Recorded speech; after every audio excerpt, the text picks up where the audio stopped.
Thank you, Donald, and good evening, everybody. Well, the general election is officially underway after Parliament was dissolved today, and the main parties have been setting out their main policies. Labour says it will stop accident and emergency departments in England from closing. The Conservatives say there's a £45 billion black hole in Labour's spending plans. UKIP leader today, Paul Nuttall, said voters have got to back them to make sure we get pressure on the government to get the right Brexit deal, and Lib Dem leader Tim Farron has been out and about meeting the public in Kidlington in Oxfordshire today, which led to a very extraordinary confrontation. Absolute rubbish. You come out with this all the time, Mr. Farron. Go on. And you are an absolute disgrace. How am I a disgrace, mate? Yep. And I'm proud to have voted Leave. You're very aggressive. You're a very aggressive man as well. But have you got grandchildren? Yes, I've got grandchildren. Are you proud that they'll inherit a poorer, less I'm powerful, proud less that they're secure going to. country? I'm proud that they'll be coming out of Britain, out of Europe. Well, I mean, and that we'll have our own destiny. Do you not think and not have people tell us we're going to pay £100 billion to get out? If that's your policies, I hope you get beat. I hope you get 6 seats. Well, thank you very much. It's been nice to talk to you. Can I just point out to you? That would never have happened to Theresa May because she doesn't talk to anybody normal. So God bless him. Is he normal then, Tim? He is a regular human being with an opinion, and I respect him. Don't boo him. We're not Corbyn. You know, we are open to the public. This is an election about changing Britain's future, and you don't do that without talking to people who disagree with you sometimes. Enough respect to the guy. Actually, Tim Farron's got a point there, because he does go out into markets and meet the voters. Whereas, actually, I have to say, for everybody else, it's all pretty stage managed. And I know as a former party leader that people like Malcolm Baker, who was the man who was talking to Tim Farron, do occur all over the place. In fact, to be called a disgrace, let me tell you, I was called far worse than that. But it's very interesting. I've felt, myself, over the last couple of decades, that there's been a bit of a dislocation that's occurred between politicians and the people, the voters and our leaders.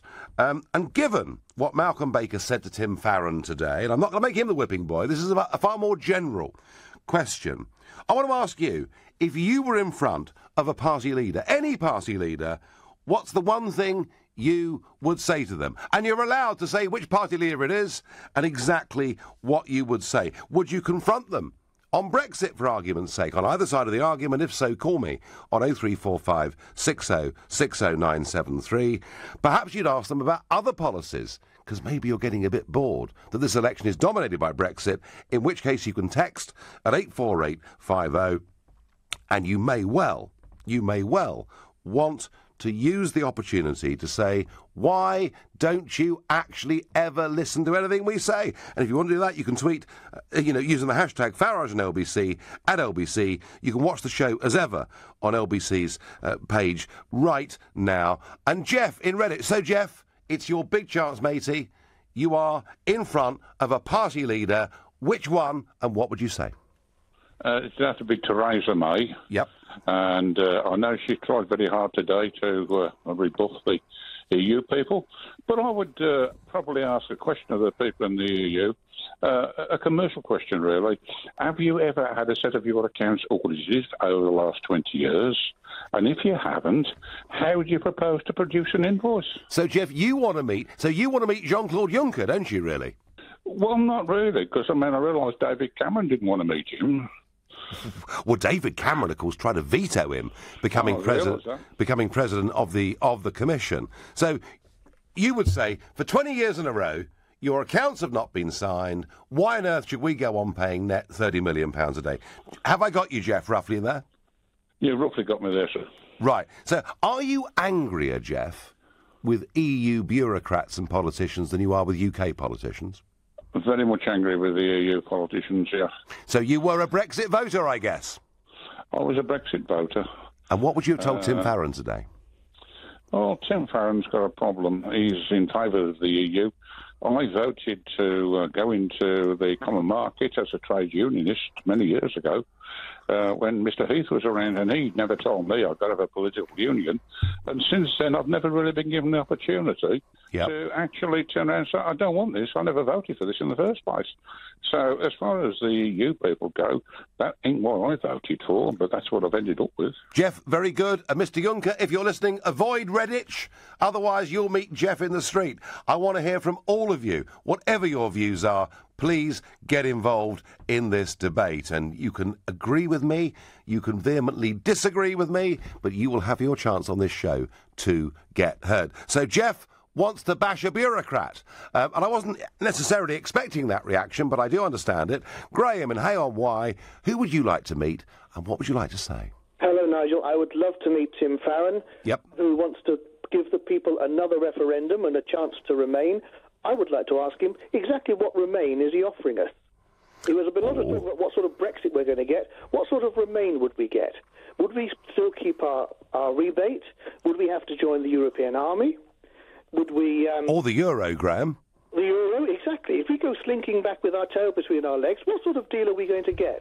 And is he going to give the people another referendum when we know what sort of deal we're going to have to accept with continuing bailing out of the euro, migration quotas, having to join the European army, all these sort of things? You do make, Graham, a very valuable point, because in the referendum it was painted out that if you vote Brexit, it's a leap in the dark, but if you vote to remain, it'll be exactly as it is today. Whereas, of course, we know that the EU is evolving, the EU is attempting to centralise, and we never know what piece of legislation they might pass on our light bulbs or whatever it is next week. No, Graham, that's a perfectly fair point. But would you, Graham, agree with me and actually pay Tim Farron some credit for at least taking the risk of going out and meeting the public? I do give him credit for that, and I think he handled it pretty well, actually.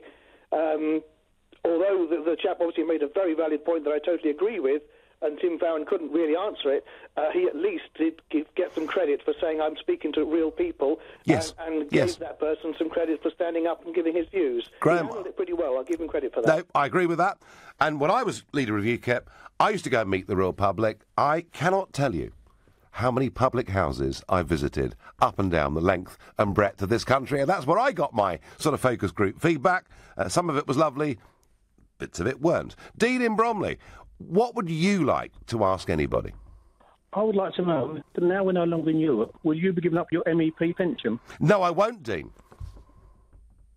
Oh. Why should I? Because you think that everything in Europe, the European Parliament, is rotten.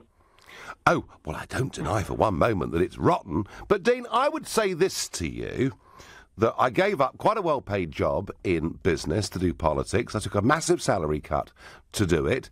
And the very least I owe to my family and to others is that when I croak it, which will probably be much earlier than most people given my lifestyle, that at least the family gets some money. That's not unreasonable, is it? Does the pension carry on forever? Well, if I die, then half of that pension will go to those that are left behind after me. And do I not owe it to them, having ruined their lives for 20 years doing this job, having through what I've done, had their privacy invaded, our income denuded? Wouldn't it be reasonable to say that they should get something after I'm gone? Well, who's going to pay that pension pot if we're out of Europe? Well, now, that's really interesting, Dean, and I love that question. And at 7:30, I'm going to do a financial roundup on this. I was saying, Dean, on this show a couple of weeks ago, that Monsieur Barnier had plucked the figure of 60 billion euros out of the air. Well, today they played the Joker. And in cahoots with the Financial Times, and I'm not quite sure whose side they're on, but clearly not Britain's, they're saying it could be 100 billion. And, Dean, I'm going to go through at 7:30, after the news, exactly what I think our liabilities are, including pensions for MEPs and for former EU bureaucrats. Dean, you get a full answer in 20 minutes' time, and thank you very much indeed. I get a text here that says to me, I would ask about the House of Lords, the TV licence and our slow internet speed, says D in Kent. D, you clearly live in one of those nice leafy lanes where you have not got broadband. On Twitter, Bez says, I'd ask Mrs May, you called the general election, why are you not out campaigning? Well, for that matter, Bez, why are you not going to take part in the TV debates? And by the way, bit of news on that, folks, today. ITV have announced that on the 18th of May, they will hold a leaders' debate, as they did last time, with Julie Etchingham in the chair. They're inviting the leaders of all the big political parties, and it's entirely up to Mrs May whether she turns up or not. The BBC appear to have run away from this, and I just want to say right now, well done, ITV, for continuing with this, and I think Mrs May will be a diminished figure if she doesn't dare turn up. Middling on Twitter says, Nige, I like that. Political differences aside, wasn't it great to see Farron accept a different opinion earlier? Something few MPs do. Yes, yes, yes, yes, I agree. Full marks to Tim Farron for actually being out there and meeting the public. Grace in Ealing, who would you like to meet? What would you like to say? I think that what I really want to know from lots of politicians is what their personal ultimate goals are. I want politicians who are trying to make things as fair as possible for as many people as possible, and I feel that the Tories say that they're concerned about the working classes, but their policies seem to show otherwise, and I'd really like to grill Theresa May about what her motives are, indeed why she's not out campaigning. If I got to meet Tim Farron, I'd ask him to clarify the sin issue a bit better, because I thought he did a shoddy job of trying to explain that theologically. But yeah, it would be really good for politicians to be clearer about what their personal reasons for being in politics are, because sometimes it seems that they're really fighting for justice and other times it doesn't.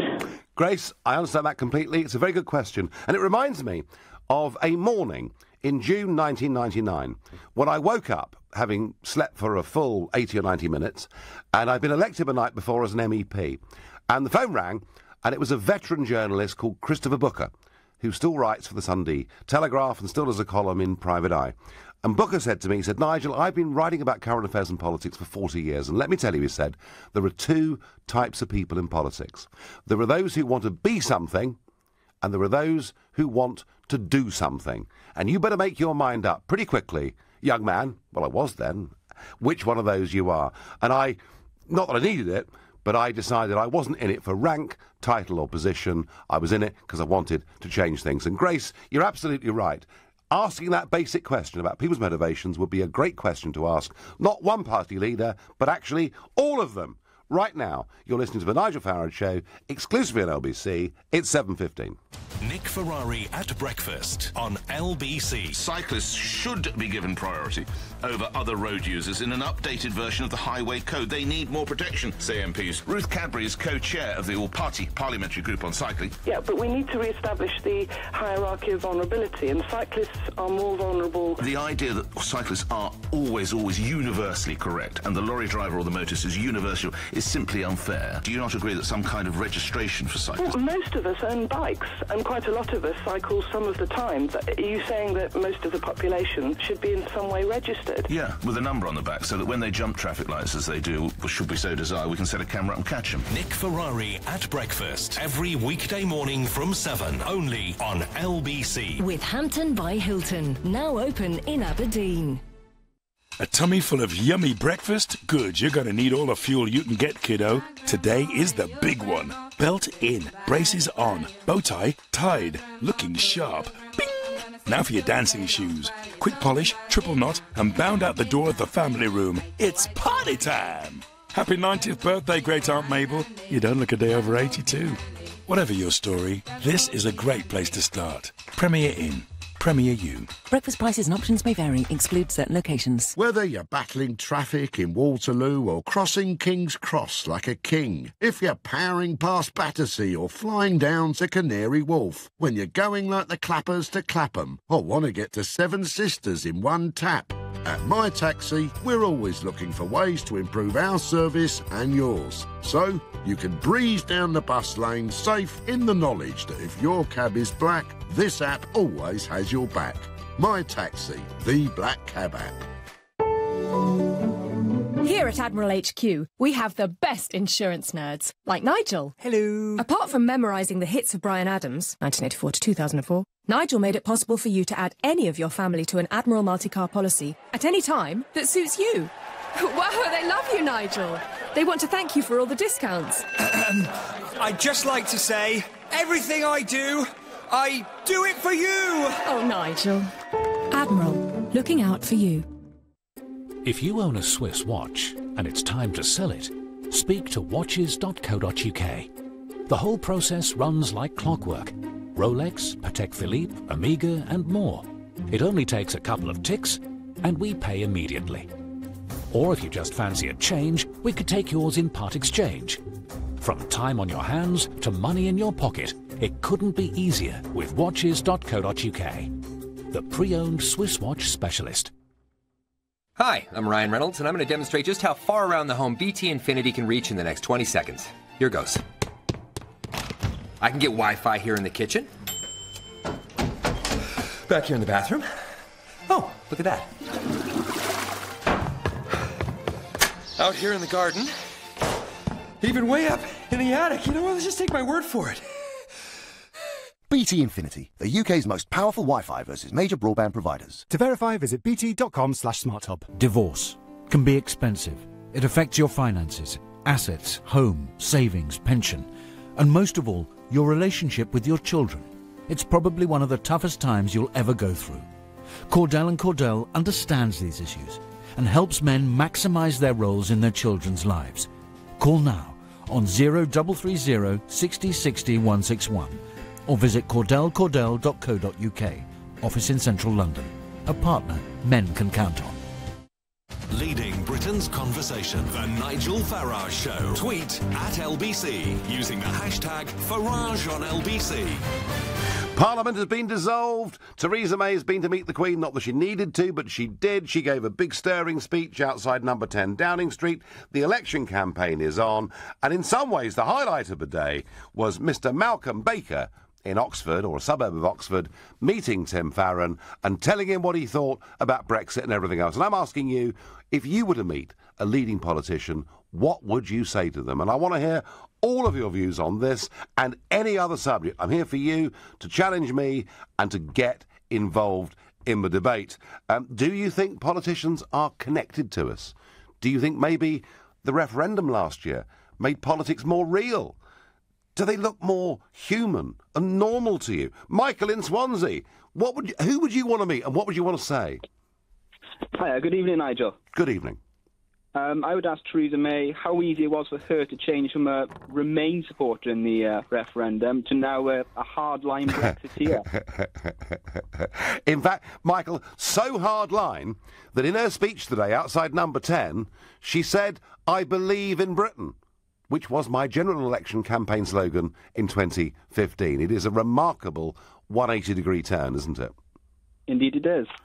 What do you think she'd say? She'd probably avoid the question completely. I'm not sure, Michael, she'd even meet you. Well, I think she's going to. I think she's going to play this very safe. I think she's going to play this campaign through the media.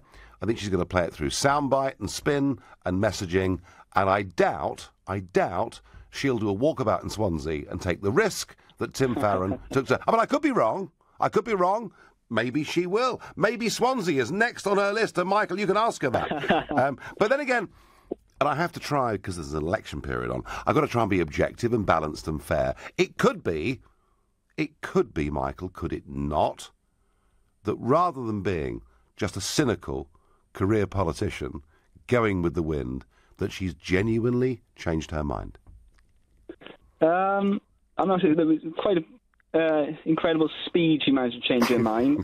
It was quite sudden. If it was a gradual change to being a Brexiteer, then maybe I consider that. But come on, St Paul was on the road to Damascus, and he changed, didn't he? Michael, I think you're a very deeply cynical human being, and I don't think you believe Theresa May's conversion to be real, do you? No. Thank you very much indeed for your call. I get another one. I would like to ask Mrs May, I get on text, why we cannot walk away from the EU right now, says BB. Well, actually, given the escalation of debate that's been going on today, that may well happen. I would like to ask Nicola Sturgeon, what's the difference between independence from the UK and not the EU, says Pete in Oxfordshire. Oh, and I love this one. Adrian, you are a star. This is, I'm going to predict already, the best message of the evening. Adrian says on Twitter, if I met Diane Abbott, I would ask her challenging questions, such as, what is 2 +2. Very good. I'm going to go to Sean in Harlesden. Sean, who would you like to meet? What would you like to ask? I'd really like to meet you, and what I'd really like to ask is, why do you have to lie so much? Oh, well, I'm not sure I do, Sean, but, I mean, if you can illustrate and give me examples, I mean, you're very happy to say it or put it in writing, and I'll do my best, you know. Oh, there we go. You're very good at skirting around the question. This is No, I'm not. Sean, ask me, I tell you what, old son, ask me a question, I'll answer it.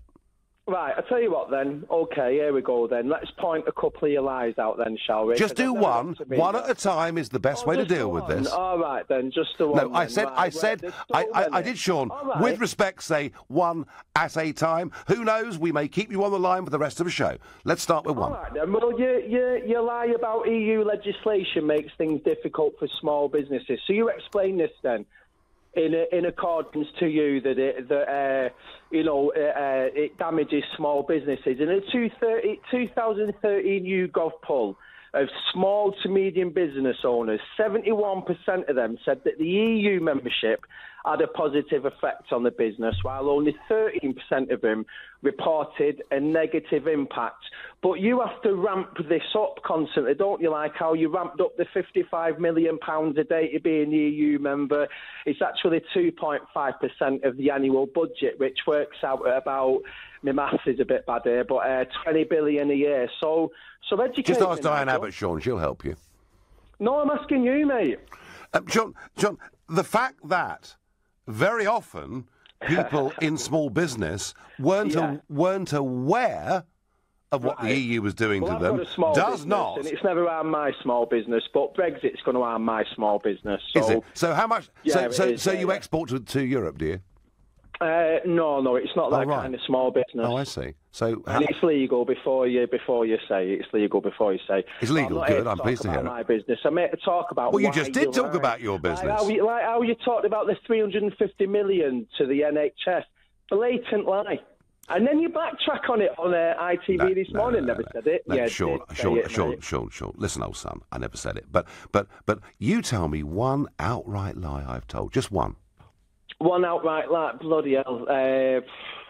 All right, then staying in the EU. Come on, let's just. I mean, don't use words like bloody. Only Theresa May is allowed to do things like that. You tell me one outright lie, Sean. Well, to my nephew, I'm more important than Theresa May, and I wouldn't even trust Theresa May as far as I could throw her. Because going back to what that gentleman from Wales said before about how she said, oh, yeah, I want to remain in Europe, and now she wants to leave Europe. Sean, listen, mate, just because you don't like me, and that's absolutely fine, you're amazing. But I'm giving you an opportunity. I'm giving you, on air, far more time than I ought to say to you, ask me one simple question, and you're struggling to ask that question.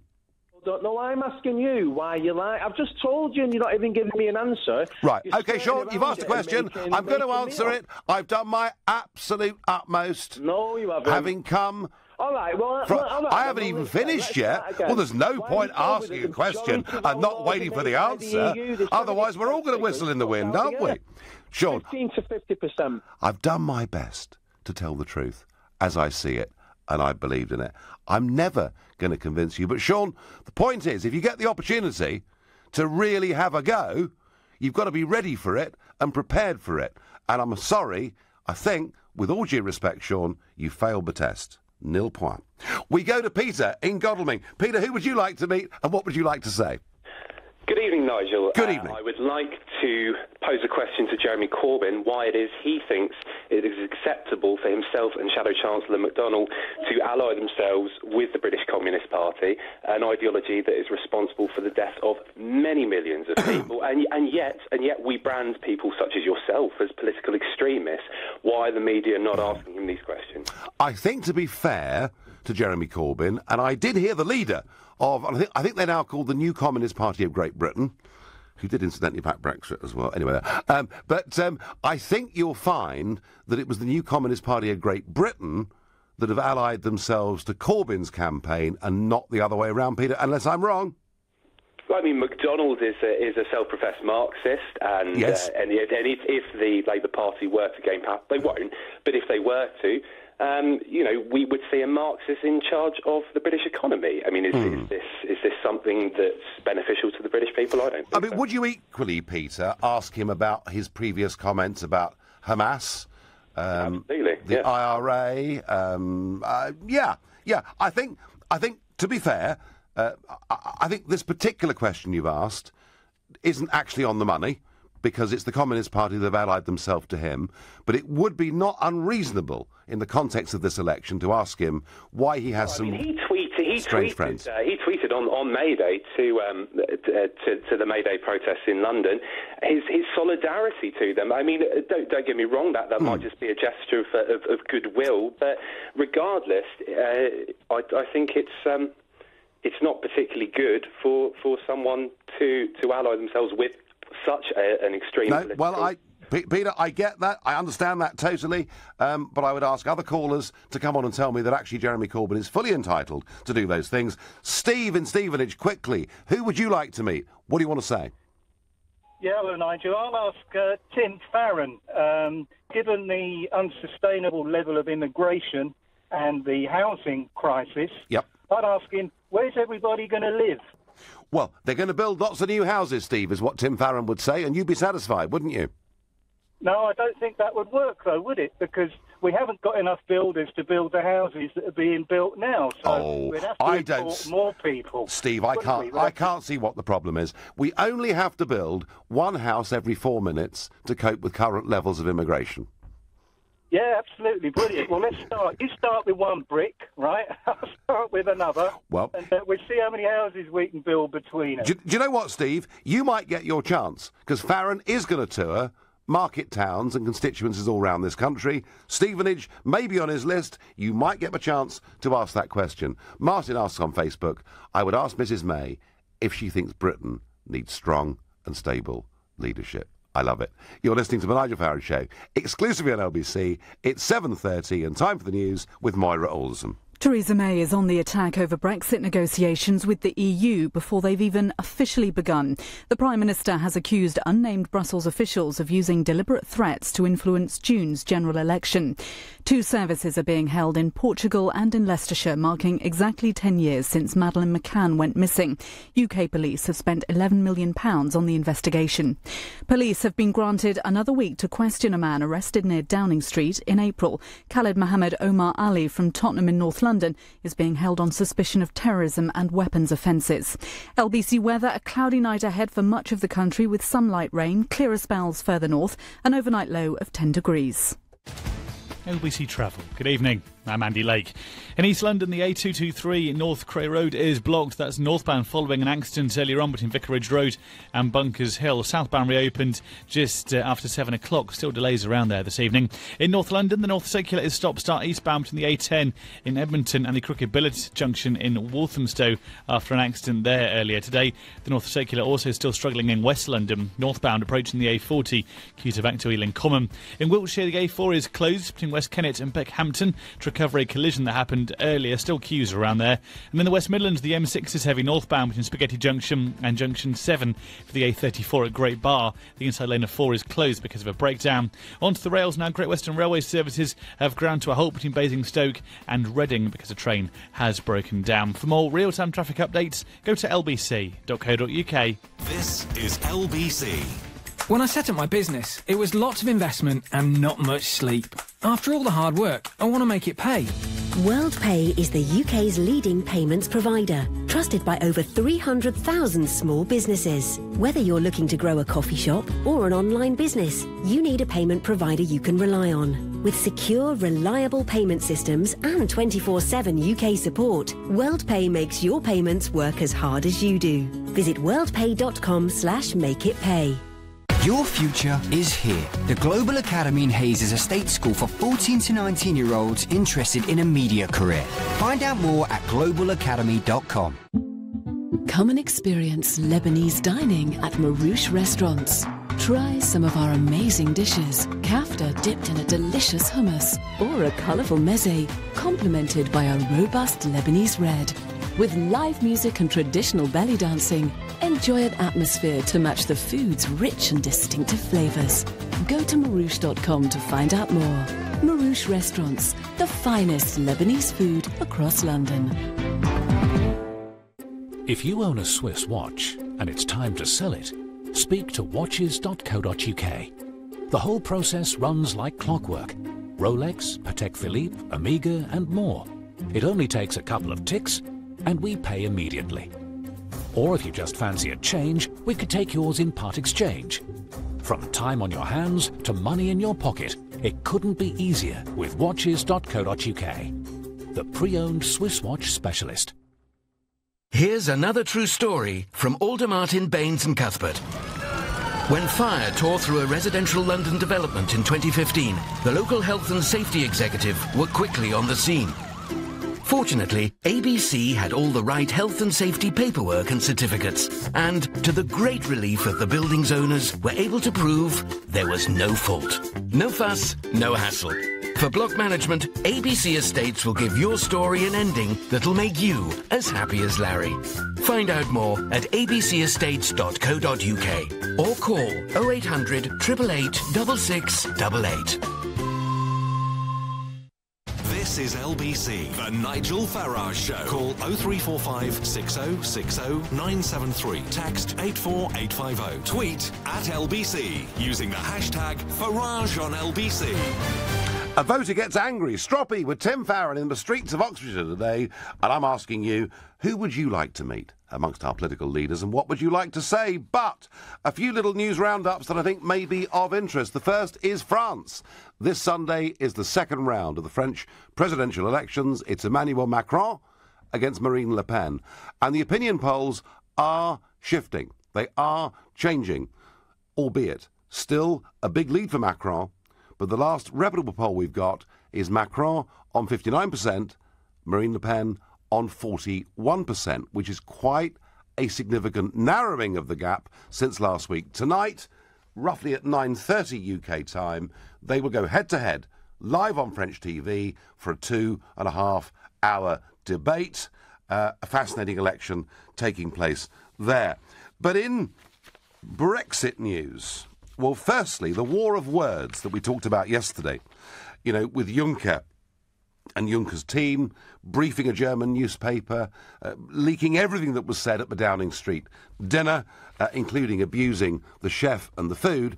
And things today, I think, have really deteriorated because Juncker's chief of staff, a man called Martin Selmayr, who at one point used to drink in the same pub as me in Brussels, but I think he's boycotted it now. Martin Selmayr, who was a top aide to Juncker, and he has called today Brexit a sad and sorry event. He said Brexit will never become a success, and Mr. Juncker will never spend more than 30 minutes a week dealing with it. So the war of words gets worse and worse and worse. And how Juncker and Selmayr and all these people think by escalating this, they're somehow damaging Theresa May and damaging the British government, I don't know. I think with every utterance they give, they probably give her an opportunity to increase her majority at this election. But the really big story is we wake up this morning to be told that the Brexit bill has just doubled overnight. It's just become 100 billion euros that they want us to pay up front. This is according to FT calculations. Now, I'm not quite sure whose side the FT are on, though I have my suspicions. This, by the way, and if you want to read and see what your share price has done, or reports from currency markets or whatever, the FT is brilliant. Of course it is. But don't forget, this is the very same FT that advocated strongly that Britain join the euro, and thank goodness we didn't listen to them. Why are the FT, working with our enemies on this very issue to try and escalate the bill that they think would need to be paid? How relevant is it? Well, I've spoken on this before, but I just want to bring you up to speed on one or two of the points of law here. The European Union has what is called a multi-annual financial framework, and it runs for a 7-year period. The current one ends at the end of 2020. But Article 50 of the Lisbon Treaty, which remember we triggered just a few weeks ago, is clear that the treaties shall cease to apply to a nation leaving the European Union. So, at worst, we could be considered to be expected to go on paying our bill until the end of 2020. Legally, under the treaty, we should stop paying anything at the end of March 2019. And please don't forget, folks, between the date that we voted for Brexit and the date we leave at the end of March 2019, we will have paid in net nearly 30 billion. Now, I was asked a question earlier about what ongoing liabilities there could be, and yes, there is a point here about pensions. Yes, there have been MEPs over the years, but more significantly, staff working in the European Parliament, and particularly the European Commission. And we've looked, as a party have looked, at what the total pension bill is, what the percentage of employees that are British are, and we think there is an ongoing liability of somewhere between £2 and £3 billion a year. I re-emphasise £2 and £3 billion a year. And I would have thought what the British government should do is to take all those liabilities off the EU's books and add them to the British parliamentary and British civil servant scheme. So the idea that we should be effectively held to ransom for €100 billion is beginning to look totally and utterly ridiculous. And if any of you think I'm wrong on any of that, please call on 0345 60 60 973. But back to the main point, Farron at least having the guts to go and meet the voters and being challenged in the street. And I'm asking you, who would you like to meet and what would you like to say? And I'm going to ask Ramon in Bayswater who he would like to meet. Hi, Nigel. Hello. Hi. I want to ask Jeremy Corbyn, obviously my party leader, why he's intent on trashing Tony Blair's record in government, when the whole point of fighting an election is to back up your record in government. I mean, whether you like or loathe Mr. Blair, which I know many people loathe him, he's the only Labour leader in 40 years who's known how to win a bloody election. And if you're going to trash the guy... This word keeps coming back, doesn't it? It's Theresa May started something here. We're all saying bloody, and we've got to stop it. But, no, Ramon, we talked about Blair yesterday, and, he was a phenomenal election-winning machine. But exactly. But fair to say that Jeremy Corbyn voted against him on virtually everything, didn't he? Yeah, but the whole point of winning elections is to back up what you did in government previous to that. But I don't see Theresa May trashing David Cameron's record, and I don't see Tim Farron trashing Nick Clegg's record. No. If you want to show the public why you want to win an election, you have to talk about your successes in government. OK, Ramon, let's say that you are Ramon in Bayswater and I'm going to try and play Jeremy Corbyn, right? So you've asked me that question, and I'm going to answer, that's because it was an aberration that was called New Labour, and we've now returned to being a proper socialist party. What would you say to that? Right, so what happened, where were you when we introduced the minimum wage, when we introduced a sure start for women? We got peace in Northern Ireland, we got devolution across the British Isles. Where were you? You voted for this. You might have voted against tuition fees, you might have voted against the Iraq and Afghanistan war, but for the benefits of, that we gave to this country, being the minimum wage, being devolution, being, all these other things, like sure start for women, and all these different things that New Labour did domestically, which I believe they were good things. I mean, I know you have a different opinion, obviously, but in terms of foreign policy, fine, it was trash. Right. But you have to talk about the things that you did domestically. Okay. Otherwise, no one will know why you want power in this country. And he needs to talk about power as well, because in our party's constitution, the first term of our party's constitution is we are a political party that fights for office. We're not a pressure group. We're not an organisation. We're a force that fights for an election. Yeah, no, Ramon, I completely understand that. Now, given that if you believe the polls, and they're often wrong, if you believe the polls, would you then be campaigning for Blair to take over as leader? I wouldn't be campaigning for Blair to take over as leader, no. I'd be campaigning for, someone who's not a Blairite, but not a Corbynite either. So someone like Dan Jarvis, I think, would be the perfect candidate. He's the ex-army officer who represents a seat in Barnsley somewhere, isn't he? Yeah. Exactly. He's fought in 4 wars. What does that look like to working-class people who we've, quite frankly, lost It shows that he's patriotic and that he puts his body on the line for this I have a feeling, Ramon, that this is a debate we're going to be having before the end of June, and I thank you for your thoughts and your call. Sarah in Sanderstead, who would you like to meet, and what would you say? Well, hello, good evening, Nigel. Very, very nice to speak to you. I'd like to meet Tim Farron because, first of all, he just talked over the top of the pensioner in Oxford earlier on, and then he said, you know, we're going to be poorer, less secure, less powerful. Oh, and your grandchildren, he said, didn't he? Right. Yes. He said, have you got grandchildren? Yes. And the guy said, yes, I have, and I'm proud that I voted for them.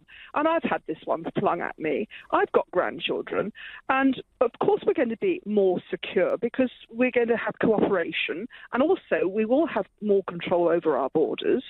And as for poorer, well, James Dyson can't wait to start exporting to the Commonwealth countries. He's a great proponent of Brexit.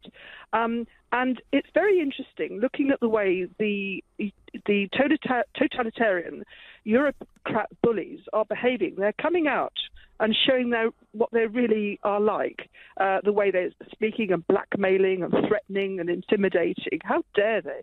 Well, I agree. They're being beastly, Sarah, aren't they?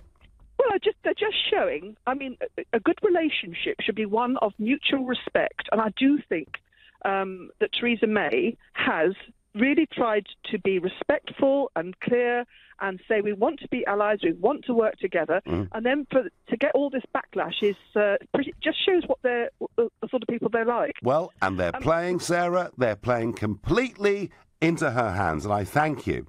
Lloyd from Oxfordshire says, I'd like to ask Jeremy Corbyn how he expects to run the country when he can't even do his tie-up properly. Kathy in Southampton says, I would like to meet Mr Juncker and ask him why he doesn't grow up and accept that we are leaving. And Tanis on Facebook says, I'd like to ask Tony Blair how he sleeps at nights. I want to hear all your views, all your opinions. I'm here. Come and challenge me. Right now, you're listening to The Nigel Farage Show, exclusively on LBC. It's 7:45. Coming up at 8 on LBC, Clive Bull. Theresa May has accused EU politicians of making threats against Britain to try and influence the general election. Is she right to have said this? Clive Bull on LBC. If your property investment portfolio is growing, you might find you have some questions, like whether to operate the business through a limited company. And if you do, then what about the accounting and tax issues? Or you might want to know about the legal issues under landlord and tenant or inheritance tax. So who can help you with this? Barnes Rofe. Clever accountants for property businesses. Visit barnesrofe.com/radio. When was the last time you saw the cost of filling your car come down? Well, it just has at your local Vauxhall retailer. On top of our other great offers, Vauxhall are giving away £500 of free fuel with a new car or van at their sales event between the 28th of April and the 7th of May. Just go to your local Vauxhall retailer or search Vauxhall sales event. Simple. On selected models across the range registered by the 31st of May at participating retailers from the 28th of April to the 7th of May. £500 on a prepaid debit card. Full T's and C's apply. See vauxhall.co.uk/sales event. The best place for sleepyheads is in their Bridge Bedding bed. At Bridge Bedding, we have hundreds of beds and mattresses in stock from the biggest brands in the UK. We'll beat any price on a like-for-like basis and we'll deliver for free. So before you buy your next new bed, visit a Bridge Bedding Centre, Rectory Groveley-on-Sea, Upminster Road, Hornchurch, or online at bridgebedding.com. The best place for sleepyheads is in their Bridge Bedding bed. Hi, I'm Ryan Reynolds, and I'm going to demonstrate just how far around the home BT Infinity can reach in the next 20 seconds. Here goes. I can get Wi-Fi here in the kitchen. Back here in the bathroom. Oh, look at that. Out here in the garden. Even way up in the attic. You know what? Let's just take my word for it. BT Infinity, the UK's most powerful Wi-Fi versus major broadband providers. To verify, visit bt.com/smarthub. This is the sound of someone breaking into your business. It's that simple. And once they're in your systems, they can do real damage. Hiscox Cyber and Data Insurance for small businesses covers everything from extortion to data theft. Our team of IT specialists will recover lost data and prevent further damage wherever possible, so you can concentrate on connections in the real world. Hiscox Cyber and Data Insurance for the small and the brave. The Nigel Farage Show on LBC. Bit of a fisticuffs happened today between Tim Farron and a member of the public, and I'm asking you, who would you like to meet? Which political leader would you like to get face-to-face with, and what would you ask them? And Tim on Facebook says, I'd like to meet Theresa May and ask her if this whole general election is a Brexit delaying tactic. And Rob says, Nigel, I'd ask the top honchos at the EU if they have no understanding whatsoever of the British psyche and advise them that we really don't respond very well to attempted intimidation. Love it, Rob. Top stuff. Abraham in Stamford Hill, who would you like to meet and what would you like to say? Hi, Nigel. I would like to meet you. First, I would like to say it's a great honour for me to speak to you. Well, thank you very much. I think it's a big shame that you are the leader of UKIP. I think you should now aim to become the leader of Conservative, being a more of a group that wins, and should become the leader and lead Britain, and you'll be the strongest leader I think Britain has ever had, will ever have. You're a person who knows you know what you're talking, and whatever you've done, you've proven, and you always know how to bring these things right out. And I've watched debates, I've watched you speaking in the EU, and you always pinpoint, and it's a shame that a person like you is so talented and gifted. Well, it's very kind of you, Abraham, but not a leader of a group that can actually make a bigger difference. But look, Abraham, whoa. Firstly, I agree with Groucho Marx. I'd never really want to join a club that would have me. But the point is that I left the Conservative Party 26 years ago because I felt that I could help to make a bigger difference from outside what was perceived to be the mainstream of politics. And I think to a certain extent I achieved that. And as for becoming leader of Conservatives, do you know what? They've got a leader at the moment who I think is the most popular there's almost ever been. So not much of a vacancy, but thank you for your sweet and kind words. Peter in Hackney, who would you like to meet? Miss Abbott, or Mrs. Abbott, or whatever she calls herself. The LBC star of yesterday, yeah.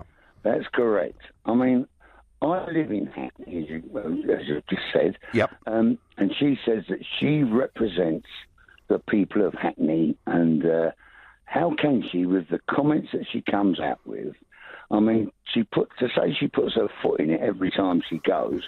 I mean, that is it. Why? I mean, when I was listening to her yesterday, it's only when I went on to see her on the morning show on the TV that I see that she keeps looking up at the sky. You know, she's looking up, as it would say. Well, she's looking for inspiration, Peter. You can't knock her for that, can you? Well, it'd be nice if when she got her inspiration, it was something decent. I mean, to put her foot in it, Nick cut her right down to the quick yesterday. Peter, tell me, have you ever met her? And I wouldn't like to, because I know that I'm a forthright speaking person, and I know what I would say, because I remember years ago when she turned around and put her child into that private St Paul's school down at Blackfriars. Yeah. And she says, I'm not bringing my kid up in Hackney. You know, so you tell me. I mean, she's cock-a-hoot, you know, saying all socialists should go to state schools, and yet she immediately says, not all socialists, but not me. Well, Peter, I appreciate your strong-held views, but the question I was asking was, who would you like to meet, and what would you like to ask them? And you don't even want to meet her. That's how upset and angry you feel. On Twitter, I'm asked, my question to all candidates is, what is your renewable energy policy and the time frame? And John Shannon asks that. John, don't bother asking Donald Trump. That one is all I can say. And Anthony asked me on Facebook, he says, Dear Nicola Sturgeon, why do you want to leave one union for another? Very good. I'm going to get a Christian on the Isle of Wight. Christian, who would you like to meet? Oh, hello, Nigel. Well, the person I'd like to meet, I'm talking to, so... Very good. Well, you're here. Ask away. Right, well, first of all, on a personal point of view, I'd like to echo what the gentleman one person ago said, it is an honour to meet you. I think you're doing a cracking job. That's very kind. To lay down your life for a cause and... Oh, Christian, I'm still alive, mate. Yeah, well, okay. To stand up for, only just, but you know. Well, let me just say it's very unusual for somebody with integrity to rise to the top in a mainstream party, as you know. You just explained why you. Christian, you're sweet, but what is your question to me? My question is this, and it's a genuine one from me. I keep on the ball with what's happening on the mainstream and also the alternative media. Global politics. And what I wanted to ask you is, could you just explain for me and the other listeners, because information is everything, education is everything, why staying as a member of the European Parliament, doing the cracking job you're doing there, which I watch all the videos, etc., do you not... How do you think that you wouldn't be better educating the English people from the in Parliament? No, it's a very, very good question, Christian, and I'm going to give you a two-part answer. First part is, today, I was watching Rolling News today, and I saw a flash to a European Parliament committee where my old friend Guy Verhofstadt was speaking. I've never before seen a European Parliament committee being covered live on cable television in this country. And what that tells you, Christian, is that actually the emphasis over this whole Brexit process will be far more in the European Parliament than it will be in the United Kingdom Parliament. Part answer one. Part answer two is this. What could I do as a backbench MP in Westminster, perhaps being called twice a year for Prime Minister's questions, compared to leading a group in the European Parliament, sitting in seat number 20, with Mr Juncker in seat number 21, I think, Christian, I've got a much bigger, better stage to propel the Brexit arguments there than I've got here. And that is my answer to you. Yeah, well, that's excellent. That's really opened my eyes. Basically, you're educating the rest of Europe, who perhaps see more of the European Parliament. I think you will. In Britain at the moment. Yeah, Christian, believe you me, you are going to see an absolute load of the European Parliament in the next couple of years. I thank you ever so much for your kind sentiments, words, and your phone call. Chris in Slough, who do you want to meet? I'd very much like to speak to Mr Juncker. Right. Over a glass of something, perhaps, or? Well, perhaps, yes. I'm sure he'd end up smashing it over my head, though. But do you know what? Actually, Chris, do you know what? All the years I've been there, and I've done battle with the Barrosos and the Herman Van Rompuys and all those people, actually, even though I think Juncker's political behaviour is absolutely appalling, on a one-to-one, Chris, he's actually rather charming. He's actually rather charming. Quite a gentleman, yeah. Now, what I would ask him is just exactly what is it you think you're doing? Coming out and threatening the people of Britain. We had that before Brexit. We had it from them. We had it from Barack Obama. And the British people don't take lightly to it. He said, Chris, a few years ago, when he was president of the Eurogroup, and there was a big Euro crisis going on, Juncker after that said, when it gets serious, you have to lie. And I think in Juncker's mind... I remember that. I think in Juncker's mind, defending this European project matters more than the truth or anything else. And if he has to intimidate and threaten and bully, he will do it. Chris, I thank you for your call. I'm going to go to Barbara, my last caller of the evening. I'm going to go to Barbara in Edinburgh. Good evening, Barbara. Nigel. Who would you like to meet and what would you say? Oh, Jeremy Corbyn. I'd like to ask him if he thinks that Diane Abbott would appeal to the rest of Britain, because she may be popular in her own area, but I've got a feeling that the rest of Britain are not really she doesn't appeal to them, put it that way. Do you think that yesterday's LBC interview really has done the Labour Party harm? I do, yes. I mean, it is embarrassing. And also, he didn't, and Jeremy Corbyn himself, he should have just said it was embarrassing and that these things happen. Do you know something, Barbara? They handle things so badly. Do you know something? Just occasionally in life, when things go really badly wrong, if you as a party leader hold your hands up and say, do you know what, we made a mess of it, I think the public would respect that more than a whole load of excuses which simply don't wash and don't work. Barbara, thank you for your call. Thank you, everybody, for your calls. My feeling on all of this is that the referendum last year made us feel much closer to politics. It made us feel much more involved. Indeed, in many ways, it made us feel more powerful. But I don't think it's brought us any closer to our political leaders whatsoever. And I'm going to say top marks to Tim Farron for actually being out there and meeting the public, because that's where you get nice things said and nasty things said. All our politicians should go out in this campaign and do this. You've been listening to the Nigel Farage Show on LBC, and I won't be on air tomorrow, first time this year, due to the local elections. However, I'm going to join Ian Dale and Sheila Fogarty at 10 p.m. tomorrow night for an election special show. I'll be on the panel with Michael Gove and Emily Thornberry. It should be fun. Coming up tonight at 10, it's Ian Collins, but up next, it's Clive Bull. Nigel, thank you, and we're continuing the conversation after the news. So Theresa May has